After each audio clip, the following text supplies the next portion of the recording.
Elections آنے والے ہیں، ظاہر ہے ہر ایسے واقعے کو جوڑا جاتا ہے الیکشنز کے ہونے یا تھوڑا ملتوی ہونے کے امکانات کے ساتھ بھی، خواہ وہ موسم ہو، خواہ وہ پاکستان میں دوبارہ سے سر اٹھاتی ہوئی دہشت گردی ہو۔ تو آج کا واقعہ جو ہے وہ اپنی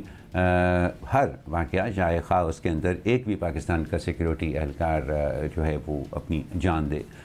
اپنی فرائض انجام دیتے ہوئے، وہ بہت سنجیدہ واقعہ ہوتا ہے۔ لیکن جب ہم اس اسکیل کے اوپر دیکھتے ہیں بلڈ شیڈ کو، تو وہ اس پر بات کرنی ضروری ہو جاتی ہے۔ تو مزمل، یہ مسلسل سلسلہ ہمیں بڑھتا نظر آ رہا ہے، اور اب جس طرح کا جو محل وقوع تھا اس کا، جہاں پر یہ واقعہ ہوا، اس سے ظاہر ہے کہ اس کا تانا بانا جو ہے وہ ماضی میں ہونے والی دہشت گردی جو ہے اس سے بھی کچھ ملتا جلتا نظر آتا ہے۔ تو کس طرح سے دیکھ رہے ہیں آپ آج اس واقعے کو؟ دیکھیے، میں سمجھتا ہوں کہ جو ٹی ٹی پی ہے اس نے پاکستان میں انتخابات کو روکنے کا اور ان میں اپنی مداخلت کا اعلان کیا ہوا ہے، اور وہ بالکل بالخصوص جو ہے سیاسی سرگرمیوں کو بھی نشانہ بنانے کا کہہ رہے ہیں، اور اس بات کا اشارہ مولانا فضل الرحمان بہت عرصے سے کر رہے ہیں کہ ان علاقوں میں الیکشن مہم نہیں چلائی جا سکتی۔ ہم نے باجوڑ میں دیکھا کہ JUIF کو نشانہ بنایا گیا، اور بھی جگہوں پر۔ تو اس لیے ان دو صوبوں میں بالخصوص دہشت گردی کے حوالے سے امن و امان کے بہت سیریس مسائل ہیں، لیکن میں سمجھتا ہوں کہ انتخابات کو ملتوی کرنے کے لیے یہ جواز ٹھیک نہیں ہے۔ حالات کیسے بھی خراب ہوں، انتخابات تو ہونے ہیں، کیونکہ آئین میں کہیں نہیں لکھا کہ اگر دہشت گردی کے واقعات اس حد سے زیادہ ہو جائیں گے تو پھر انتخابات ملتوی ہو جائیں گے۔ تو اس لیے یہ تو توجیہ نہیں قبول کی جا سکتی، لیکن میرے لیے یہ بات بھی ضرور بہت اہم ہے کہ ہمارے ہاں KP میں قبائلی علاقوں میں سیکیورٹی فورسز کو نشانہ بنایا جا رہا ہے، دوسری سیاسی جماعتوں کو نشانہ بنایا جا رہا ہے، لیکن ایک خاص سیاسی جماعت کو بالکل نشانہ نہیں بنایا جاتا۔ تحریک ان کو، وہ اگر فاٹا میں ایکٹیویٹی کریں تو ان کو بہت ہی سہولت کاری حاصل ہے وہاں پر۔ تو یہ سوال بھی ہمیں دیکھنا پڑے گا کہ وہ کیا دہشت گردوں کی آشیرواد سے وہاں پر الیکشن لڑنا چاہ رہے ہیں، اور ان کا کوئی الائنس ہے دہشت گردوں، مقامی دہشت گردوں کے ساتھ ہے، کیونکہ بہت سارے ہم نے دیکھا کہ دہشت گردوں کو ریہیبلیٹیٹ بھی ان کے دور میں کیا گیا، جس کا خمیازہ آج ہم بھگت رہے ہیں کہ ان کے دور میں بہت سارے دہشت گردوں کو جیلوں سے چھوڑا بھی گیا، اور پھر افغانستان سے لا کر ریہیبلیٹیٹ بھی کیا گیا، جس کی قیمت آج ہم چکا رہے ہیں، اور وہ سب کیا اس سیاسی جماعت کو اس کے عوض سرو کر رہے ہیں ان علاقوں میں، یہ بات بھی ہمیں دیکھنی پڑے گی۔ رائٹ، مزمل نے جو سوال اٹھایا امبر، اس پہ ذرا تھوڑی دیر بعد میں ہم بات کریں گے۔ پہلے میں یہ جاننا چاہوں گا امبر، واٹ یور تھاٹس آر کہ تحریک طالبان پاکستان کے آئینی نظام کو نہیں مانتی، وہ جمہوریت کو نہیں مانتی، وہ کھلم کھلا کہتی ہے کہ یہ کفر کا نظام ہے۔ ہم نے دیکھا کہ جب بھی پاکستان میں انتخابات ہونے والے ہوتے ہیں تو تحریک طالبان پاکستان کی کارروائیاں، شدت پسند کارروائیاں پاکستان کے اندر بڑھ جاتی ہیں۔ میرا سوال یہ ہے کہ یہ اویئرنیس اب ہم نے سیکیورٹی فورسز میں بھی دیکھی، پہلے اب ہم پایا جاتا تھا ان کی پالیسی میں towards this kind of terrorism, لیکن اب ہمیں کلیئرٹی بھی نظر آ رہی ہے کہ وہ کہتے ہیں کہ ہر حال میں ہم ان کو وہ ختم کریں گے۔ سوال یہ ہے کہ کیا TTP اتنی آرگنائزڈ ہے پاکستان کے اندر کہ وہ باقاعدہ ایز اے اسٹریٹجی ایسے وقت کے اندر اپنے حملوں کے اندر شدت لے کر آئے جب پاکستان جو ہے وہ جمہوری نظام کو آگے بڑھانے کی کوشش کر رہا ہے؟ عامر صاحب، اس کا میرے خیال میں جواب اگر ہم دیکھیں کہ خیبر پختونخوا میں خاص طور پر گزشتہ ایک سال میں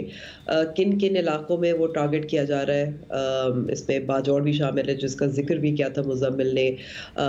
اس کے علاوہ ہم نے یہ بھی دیکھا ہے کہ ڈیرہ اسماعیل خان، جنوبی وزیرستان ہے، ٹانک ہے، پشاور میں ہوا، خیبر میں ہوا۔ تو یہ جہاں جہاں ظاہر ان کو مواقع مل رہے ہیں وہ کر رہے ہیں، اور اس میں وہ اٹیکس بار بار کر رہے ہیں اور کئی سیاسی JUIFA اور مولانا فضل الرحمان کے علاوہ بھی کئی سیاسی لیڈرز نے اس خدشے کا اظہار کیا ہے، بار بار کہا ہے کہ یہ خطرناک صورتحال بنتی جا رہی ہے۔ اب میں اس تناظر میں بھی دیکھوں گی، دیکھیں ان کی جو میڈیا اور پروپیگنڈا کا جو طریقہ کار ہے وہ بھی بہت سوفسٹیکیٹڈ ہے اور بہت سیاسی بھی ہے، اور یہ ان کی جو ہمیشہ پاکستان کی جو اس وقت سیاسی صورتحال پہ بھی اپنی کامنٹری دیتے ہیں، اور یہ کیونکہ تحریک طالبان پاکستان اور تحریک جہاد پاکستان جو ان کا افیلیٹ ہے، انہوں نے اس کی ذمہ داری قبول کی ہے، لیکن آئی تھنک کہ اسی سے ہمیں اندازہ ہونا چاہیے کہ یہ سراسر ایک سیاسی کارروائی ہے، یہ جو حملہ ہے، اور ٹارگٹ ظاہر ہے کیونکہ سیکورٹی فورسز کو کر رہے ہیں، لیکن جو خطرہ ہے جیسے ہم نے دیکھا ہے JUIFA کے ساتھ بھی ہوا، جو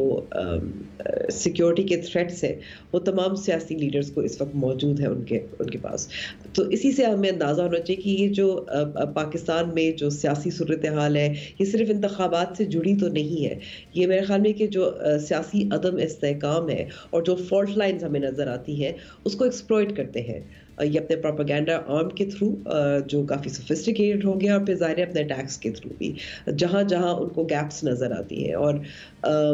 ظاہر ہے سوال جو بنتا ہے اس وقت یہ صرف یہ نہیں ہے کہ جیسے مزمل نے بھی کہا، کیونکہ اب ہم انتظار تو مزید نہیں کر سکتے، انتخابات تو ہونے ہی ہیں، لیکن سوال یہ بھی بنتا ہے کہ جو اس وقت ہمیں انشور یا یقینی بنانے کی ضرورت ہے کہ جو انتخابات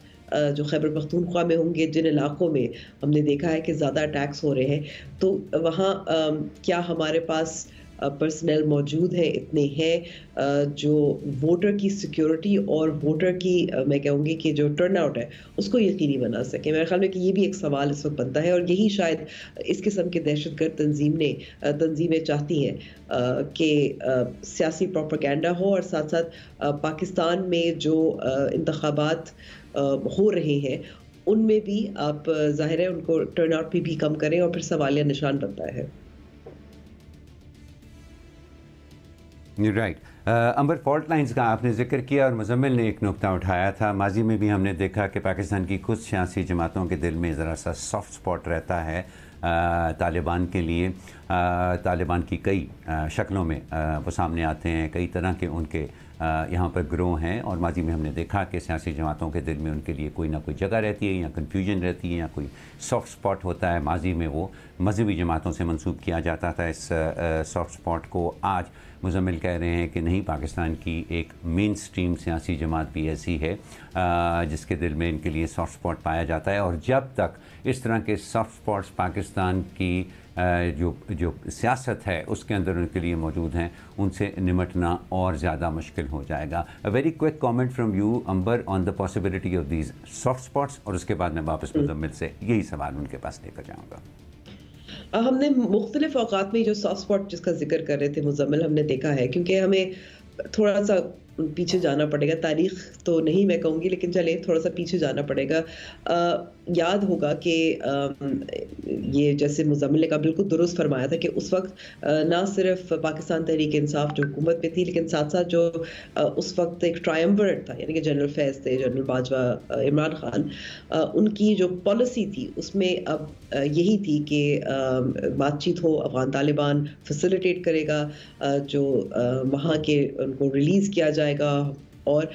امید کی جا رہی تھی، اور اس وقت ہم نے اس وقت بھی اس خدشے کا اظہار کیا تھا کہ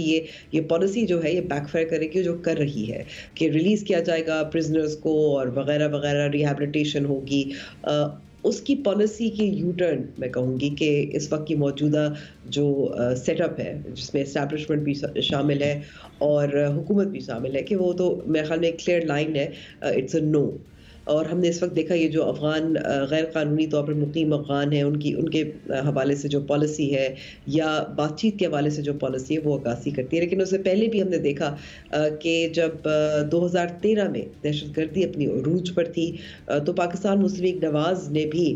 بات چیت کا ذریعہ اس کو ترجیح دی تھی، لیکن میرے خیال میں کہ وہ اب ماضی ہو گیا ہے۔ اس وقت میں سمجھتی ہوں کہ پاکستان تحریک انصاف Right. کے علاوہ کوئی ایسی سیاسی جماعتیں اور خاص طور پہ پاکستان پیپلز پارٹی کا موقف بہت واضح رہا ہے کہ بات چیت نہیں ہو سکتی. اور ہم نے یہ بھی دیکھا جس طریقے سے بلاول بھٹو زرداری صاحب جب وزیر خارجہ تھے تو افغان طالبان Right. کے ساتھ کس طرح سے ڈیلنگ تھی وہ ہم نے اس کی عکاسی میں. تو میرے خیال میں کلیئرٹی ہمیں پاکستان پیپلز پارٹی کی طرف سے واقعی نظر آ رہی ہے اور اسٹیبلشمنٹ کی طرف سے نظر آ رہی ہے